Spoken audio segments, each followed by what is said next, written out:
నీ ఒంట్లో రోగాన్ని బట్టి మునిగిపోతున్న పరిస్థితి ఏమైనా ఉందేమో. అలాంటి పరిస్థితుల్లో పూర్తిగా నువ్వు దేవుడి మీద ఆధారపడదు గాక. పూర్తిగా దేవుడి మీద ఆధారపడు.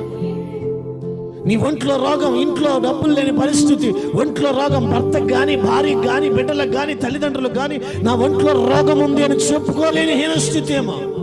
అలాగుండి రోగాన్ని మురగబెట్టుకుంటూ బ్రతుకుతున్నారేమో. ప్రభు మాట నేను చెప్తున్నాను, పూర్తిగా దేవుడి మీద ఆధారపడండి. పేతురును చేయి బట్టి లేవనెత్తున దేవుడే ఖచ్చితంగా నిన్ను చేయి బట్టి లేవనెత్తగలడు. ఒక్కటే చేయాలి. పేతురు ఏమన్నాడు? అయ్యా నేను మునిగిపోతున్నాను, నన్ను రక్షించయ్యా. నీ ఒంట్లో రోగం ఉందా? ఆ రోగాన్ని బట్టి ఇంట్లో వాళ్ళు కలిసి అయిపోయావా? ఆ రోగాన్ని బట్టి ఇరుగు పొరుగు వారికి చులకన చేయబడుతున్నావా? ఒకవేళ నీ ఒంట్లో రోగం ఉందని, ఇంట్లో రూపాయి లేదని రోగాన్ని దాచిపెట్టుకొని బ్రతుకుతూ మొలుగుతున్నావా? టాబ్లెట్లు కొట్టుకాడిని పోయి టాబ్లెట్లు వేసుకుని 2-3 రూపాయలు టాబ్లెట్లు వేసుకుని